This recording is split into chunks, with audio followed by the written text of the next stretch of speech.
Welcome back to the Spa Business Mastery Podcast. I'm Kirsten Foss, and today we have Delia Taylor, and that means that it's Spa Marketing with Delia.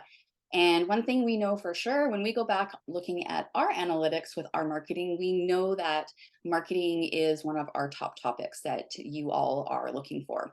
So without further ado, let's get on to today's topic, and it's about websites. More importantly, your homepage of your spa website and why your website homepage is critical for attracting your ideal client bookings. All right, so Mhm. we're talking very specifically about your homepage because Delia, I'm in the middle of Canada with Well, let me you. share why your homepage is critical for attracting your ideal clients and getting those bookings. So, generally, your homepage is the first page that your new customers, your new consumers, repeat clients, they land on. It is your first impression. They always say, make a good first impression. This is the place to do it. So, it's kind of like the welcome mat of the web. Um, it also, when you land on somebody's homepage, it's kind of sharing a little bit of everything. And what you're doing with sharing little bits and pieces of your business is setting the tone to represent your brand, to represent your tone of voice. It's The also niche, giving kind of like the niche, kind of it's like the the niche, overview. the overview of who you are, what you do, who you serve, and what you offer, right? So it is one of the most frequented pages because, again, like I just said, it's where everybody can get kind of all the information in one spot. Um, it's the first step. We talk a lot about like the user journey and kind of getting them into your funnel, but it's the very first step in the user journey. It's not necessarily the last final destination, but what your homepage does is it's actually, and it's the most important piece, is it qualifies your leads, any new people coming onto your site, and it guides them into your funnel. So you want people coming into your funnel, being that new customers are understanding where they need to go next and what steps that they need to take so that they can then become clients of yours, repeat clients, purchasers, etc. It's the basic structure of your web development for your homepage that you need in order to qualify your leads. And so think about it like a hotel lobby. You show up at a hotel, and the first place you go is the lobby, right? So, but you're not coming to a hotel to stay in a lobby. You're coming there because you need to get all the information, right? You And need you want a to, room. and you want a You want room. a room. You want a nice You room. want a nice room, you want the top floor, maybe you want some extra perks, but you don't stay in the lobby. It's your entry position so that people can see it. And I don't know if you've ever walked into some lobbies where you're like, I'm turning around and leaving Yeah, no. right away because it's not appealing. It's not what you were hoping But for or even expecting. but even if, there's the kind of the extreme of like you Sure. walk into a lobby of a hotel or some crazy like no-tail motel and you're like, yeah, no, I'm gone. Then there's other times where you walk into a hotel lobby and you're like, Maybe. yeah, okay, maybe Yeah, I'll just walk a little farther and I'll check it out. yeah, And then, yeah. but if you're like, I don't like, there's no direction here. Like, where's the front desk? Right. Or do you have Where do to I check yourself in? Yeah. You know. So, sometimes when you get to a hotel lobby, it looks decent enough, but it's not entirely clear how, kind of what the room will look like and what you're going to get at the end of your stay. But you need that info, right? Yeah. So it's kind of similar to the homepage. So leads you to the next step. Yeah. All right. So Delia's explained why your homepage is so important. And really we're talking about this because we see a lot of spas struggling with their websites. And Mhm. then when we take a look at their website, we can see pretty clearly right out of the gate on their homepage why they are not getting the bookings, new bookings from consumers. And it's super frustrating for them. But we want to point out what we're seeing that you probably aren't seeing so that at least you have a better perspective and can make some changes to fix it. All right. So here's what we see spa owners struggling with their website. Well, number one is that your website, especially your homepage, needs a really specific and strong strategy, business strategy, consumer flow strategy. You don't want them just to hop on your homepage and then hop off because, doesn't seem like you've got what they need. And it Um, actually it hurts yeah. you. Yeah. Yeah, so if they hop on and then hop off, that's called a bounce rate, and you might have a really high bounce rate. And what that tells the internet is that your website isn't relevant, which then kind of tanks your rankings for showing up on Google. So it kind of is this kind of slippery slope. Mhm. So right out of the gate, spa website strategy, especially your homepage strategy, is very specific. It's not like, oh, I'll put, some of our service categories up in here, and oh, we'll put our pictures of our certificates on right here. No, no, no, no, no. It's got to have a very specific flow. And the struggle is for spa owners, y'all aren't spa website strategists. So it's a no wonder like that you're missing the mark. You just don't know what you don't know. The second point is very similar to the first, is that spa owners are not copywriters. And when it comes to conversion on a website, words matter, right? And so if you're not getting the languaging right, the communication right, to move that consumer to the next phase, which is hopefully the services page and then a book now button, um, you know, you're losing a lot of leads. That's just kind of really what's happening. If you're not getting your wording right, consumers don't quite get it, and they'll hop off and try another website in your area and see if that's more clear. And when it comes to copywriting, most of you, I think, have done almost all of your copy on your website. Most of you are having to bootstrap your business, and that's just one thing that, if you're starting out, you did it yourself.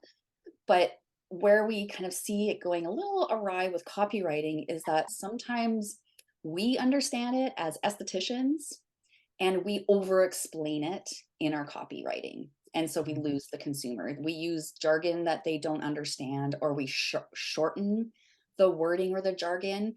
I mean, we find this even with our clients. They'll shorten their jargon on products. And we're like, what product is that exactly? Like, what's the exact name so that we can match it up? Yes. Yeah. The other flip side of this is that you maybe don't explain things enough. Again, you're not copywriters. If you don't have experience in writing and communication, it's tough. It's not an easy go. So if that's the case and you haven't explained it enough, the consumer, it still cannot self-identify their issue, and they cannot identify that you can fix it.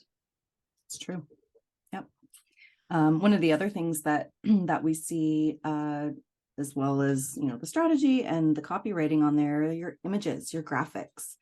And a lot of time, like spa owners, we're not graphic designers, and so there's a little bit of a disconnect that we see with our visuals not being as impactful as maybe the words could be. They're not matching the brand. They're not matching what you're trying to convey, the service results that you're displaying. So I think of it like if you have a facial image, but you have a facial service, but maybe your image has nothing to do with the face. It's a complete disconnect from what you're doing. I think I saw one where the main image on the homepage, so the very first image that you see it at the top, was actually nothing to do with spa at all. It was completely irrelevant. And so if you land on that and that's the first thing that you see, you're thinking that you're in the wrong spot, right? And even it could be a beautiful image It'd of be a a beautiful image. it Yeah. could be a stock image of a treatment room, but Mhm. it's irrelevant because it's not your treatment room. That's how you And it's irrelevant because you're not it's not like you're a tourism company, as Yeah. far as landscape and design. Yeah. So it's super, super important that it not just look pretty, that it's actually relevant. Yeah, and it has to match your words, right? It has to match brand, has to match your words. One of the other struggles that we see for spa owners and their websites is, and again, if you're just starting out or you're needing to bootstrap, we completely get it. We've been there, we've done that. We We honor it like it's a yeah, phase that we totally honor, but we want to make sure you're not getting just stuck in that phase in some aspects. There's a lot of our CRM programs that we can use, like Mindbody or Vagaro, that you can build a simple website. And a lot of spa owners, that's really the only option that you have if you're first starting out or you're limited in what you're able to do yourself or outsource. But we do know that if you're using one of your CRMs, that should only be a temporary solution, right? Because you want to make sure that you have a plan to build out a website that has more features. It's more robust. It can even just all the data that it can pull in for you. Like, you need to be aware of what's happening. And so, a lot of small owners who are ready for that next step, they will choose Squarespace or Shopify, one of those platforms like that, especially if you've got an e-commerce as well and you're ready to branch out. Those platforms are very supportive of that. So again, you just want to make sure that what you're utilizing is actually working for you. And if it's time to let go of the old and in with the new, then I think that, something to consider. Go check out and see if your website needs a revamp if you're on a CRM. Yeah. And CRM stands for client relationship management. And that's what, like, the Vagaros, the Mindbody, the Bookers, that's what those are. And so their main function is a client management system. They just give spa owners the option of having a website built in. It's kind of like an extra feature for those companies, but it's not ideal for if you're really wanting to ramp up website traffic and conversions. It's time to switch over to a platform that has more functionality for you. Yeah, absolutely. Mhm. All right, so let's talk about some best practices for your website homepage. All right. So first off, it's really important that you embrace simplicity.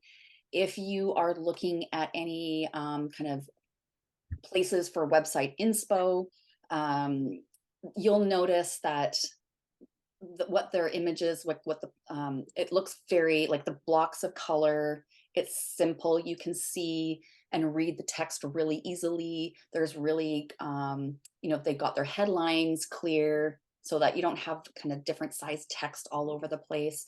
So it's really about focusing on a simple design. Ditch the wall of text. So if your homepage is an image and then you have a headline about, your niche, and then you have a whole bunch of text because you Like an think essay. lots. No, no, no, no. Get rid of the wall of text because on online people do not read; they skim. And so if you just have like a whole bunch of text, you just lose them and they move on. And also keep your pages uncluttered. So again, that's looking at how other websites are done. Let it's really clear blocks of color, clear blocks of images, clear blocks of text with lots of white space. There's not a lot of it's not kind of full and fill. So embrace simplicity so that your consumer can find what they need quickly. Delia, do you want to take the next point? Sure. I think we want to touch a little bit on the words that you're using. We talked about, writing copy that is speaking to your ideal client. It's solving their pain points. The problem that we see is we go onto a website and this is very kind of, maybe 20 years ago, 25 years ago, a lot of words like pampering, Pamper word. relaxation, the P word. Oh my God, people, if you're a day spa, maybe use the word pamper in some of your treatments. But Yeah, please, please, please, please, please, if you are having a hard time getting clients booking, and you're using a lot of pampering words, it's time they're to ditch fluff that word words. because pampering's Yeah, optional, right? it's optional. You are going to get pampered while you're receiving a results-oriented Yeah, treatment, right? don't focus on But the don't focus on the don't focus on the pampering, the relaxation that comes with the territory.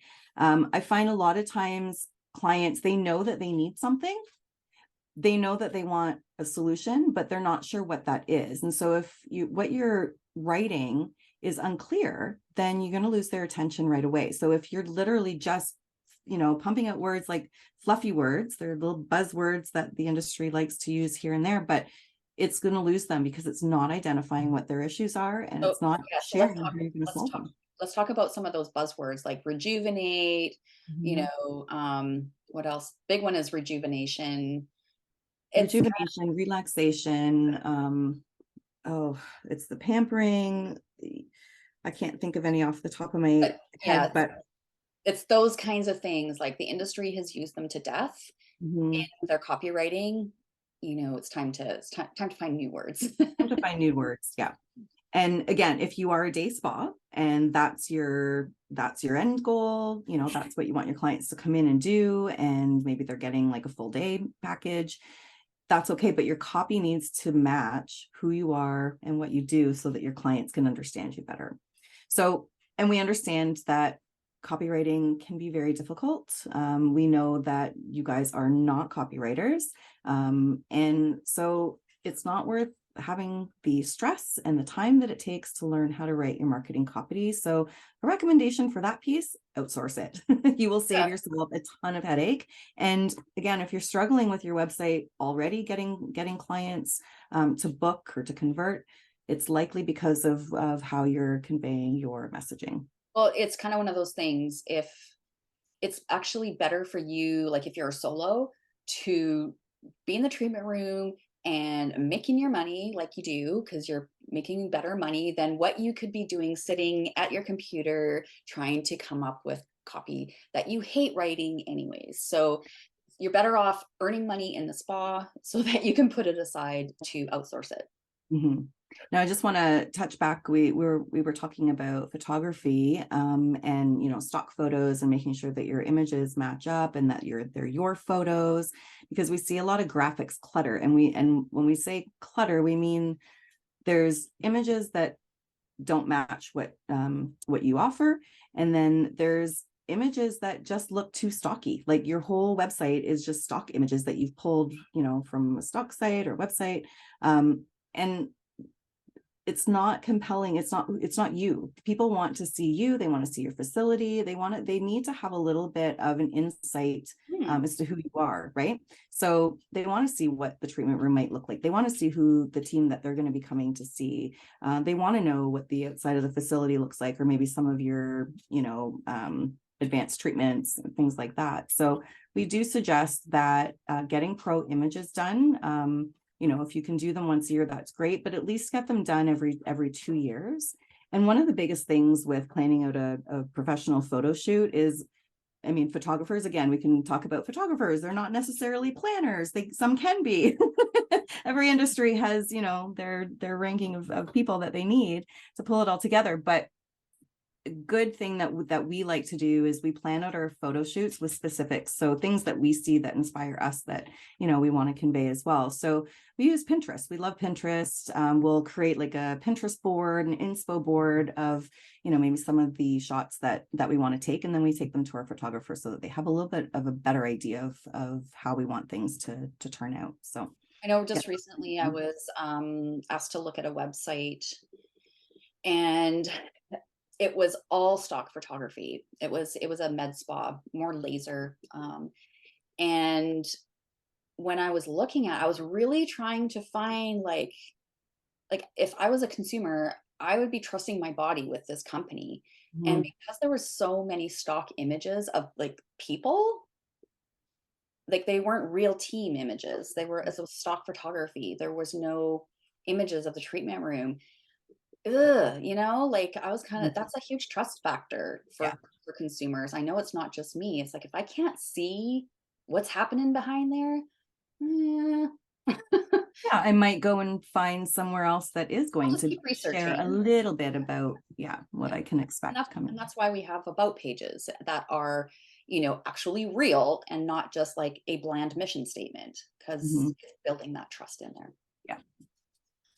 All right. So, other best practices that we want to talk about is, with your homepage strategy, um, we recommend that if you're going to be doing your own website strategy for your homepage, that you do some research and do some learning about, specifically about website strategy.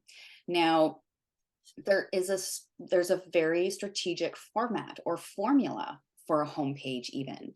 Mhm. And if you don't know what you don't know, you just kind of put up stuff and well, it seems like I should put it on there. I've seen other websites have it on there, but you want it to be very, very specific strategy so that it is moving clients from the homepage to a book now button and they actually take action. So some of the things that we follow, and our recommendation, we love Donald Miller and his storytelling approach to web design. Um, and we follow his approach when we build websites on like, especially for a homepage, having in very specific order, right? Having identifying pain points, naming the solution, featuring the service categories, a short bio, testimonials, if you have an e-commerce bestsellers, an email opt-in, and call to action buttons placed strategically. So it allows, there's a flow and a strategy so it looks good, but it's actually doing stuff as well. It's building that trust factor up really big. All right. So, like I said, we recommend, if you don't know who Donald Miller is, I believe his book is called The Story Brand. That's a Mhm. great book to get started with in terms of how to communicate in your marketing in a storytelling kind of way, which is absolutely 100% how spa owners and estheticians will like to market. You guys Mhm. already storytell. Yep, All we can right. do it. Now, we have a few little did you knows to wrap up the podcast today because we found for ourselves, we didn't know this when we got into business and started working with website developers and designers and all that kind of stuff. And we know that our clients who come to us also don't know this about websites. So let's dig in about a few did you knows that make a difference about building your site. Mhm. So, did you know that a website developer is not necessarily a website designer? Generally, the website designer or the graphic designer will create a mock-up of the design and will hand it off to the web developer. The web developer, those are the back end, the techie stuff, the code, the building, it's all the nerdy stuff. And while you might have a web developer that is good at design, they often are not mutually exclusive. So when you are searching for somebody to do your website, make sure that you are asking these questions. Do you do the design as well as the website actual creation? Yeah. And one of the other things is that you have to provide all the copy. Web designers, web developers, they're not copywriters. So I learned this in my business, and first website went off without a hitch, and then we wanted to add in some new services and switch things around, and so contacted our web developer, and he said, yeah, send me all the new details. If you want things left on your website, just write as is, and we'll leave it in there, and then just add the new things that you want, and we'll get that all set for you. So they gave it back to me. They removed everything, and this is in my service menu. They removed everything off my service menu and literally wrote as is. So I had my sugaring category, and Oh, I was revamping, condensing my services. I added a couple more for Brazilians and whatnot. And so I said, leave as is. They removed everything and wrote leave as is. Yeah. So we had you're to give like, them these. really? So they quite literally, they wrote what I wrote. Yeah, Whatever I they gave probably them, just copied and pasted is what they like did. whatever I gave them, they used. Yeah. So just know that they did not, we had to go back and then write the copy for them, and then they popped it into our website for us. So Yeah. And it's the same with images. You'll have yeah. to come up with your own images. Usually it's in, when you're working with a developer designer, in your contract or agreement will outline the scope, and they will tell you whether, maybe sometimes some of them will help you choose some stock images that they know would work well, but ideally you want to have some stock and mostly pro images. So the managing this expectation is really, you got to come with your own copy, and you got to come already with your images ready to go. Okay. Mhm. A little side caveat here. I know one of the gals we work with for Squarespace, she actually won't take a client on, even from us, until they've had their pro pics back, Mhm. because it often lengthens the project out. If somebody's like, yeah, I just booked my pro pics, and the web designer is getting things going, and we're waiting for the pro pics to be done. So that's, there's some juggle in it, but they definitely need those images. All right, we have one more expectation to help you manage. Delia, do you want to take it? It's important. Yeah, I think so. if you do need a new website, and whether you're building a website from scratch, or you're doing a website rehab, which we do quite a bit at Virtual Spa Business Management, and you don't feel capable enough, please don't feel bad. We've said it already. Like, it is not your jam. It is not Not your thing. your. If you were good at writing, you would have gone into a career in writing, That's or true. your hobby would be writing, whatever. But the facts are the facts. If you don't like Well, writing, you don't love yeah, if you writing, don't like writing, outsource it. If you don't feel confident building a website, that you don't feel that you have, the right strategy behind you to be able to output all of that out, it's okay. But you know that you need a website, definitely outsource it, because it's time and stress that will relieve you from that big job. It's a big job. it is. And, kind of like anything, your website needs to be rehabbed and redone It does. every couple of years. Yeah. Especially if you have done a niche change. I have seen this quite a bit where there is a big disconnect because they've done some Mhm. changes in the service menus and the niche, and they're kind of moving towards kind of a different aspect of the industry, but they haven't updated their website. They might have cherry picked the pieces, like add the service. But Mhm. again, back to the homepage isn't really reflecting this new Niche. shift. So if you have done a new shift into a new niche, if you've gone from solo to team, 100% you need a website rehab, because Do. you need way more traffic coming in to fill in for your team members. And, it needs to be sounding like a team, not just like a solo. Mhm. So we got to keep up with our websites. We're in the process of updating some of our pages. It's been a couple of years. So it's kind of just this cycle that you have to kind of every couple of years assess your website. Hey, are we still on track? And how are the analytics looking? Are we getting traffic? Is traffic moving from landing to a page and actually clicking things? Like, what's happening? It gives you a chance to reassess and re-strategize, basically, so that you can get back on track. Because gosh, that website is so important for you all, especially if you are needing more bookings Well, or it breaks. more Yeah. e-commerce sales. Critical. Yeah, absolutely. I was going to say, it breaks we've been doing some website audits, and when I do a site health assessment, it breaks my heart when I know that the spa is struggling to get clients and I see that they have zero traffic coming to their site. Yeah. It's and I can see exactly what needs to be done. So Yeah. So to that end, we've mentioned a couple of times that we do website rehabs. We write a lot of website copy, a lot of marketing copy. That is our jam. Delia is an amazing designer. She's got a great eye for graphics, and she has been doing the mock-ups, the design, and we give it to our web developer, and she builds it out. So we've got a great little team over here. We know our strengths, and we know the spa industry backwards and forwards. So if you're struggling to get traffic to your website, if you're struggling to have your website get bookings, then it's time to book a get acquainted call with us, and we can talk about, we can look a little deeper into what's going on and how we can help fix that for you. So head to my website, kirstenfoss.com, and you can go to the digital marketing tab at the top there and click on that. And you can fill out a form at the bottom if that's something that you would like to do, is book a call with us. All right, that's it for us today for Spa Business Mastery Podcast. We will see you in a few weeks. The next podcast will be a spa business topic, and that will be all me. We'll see you guys soon.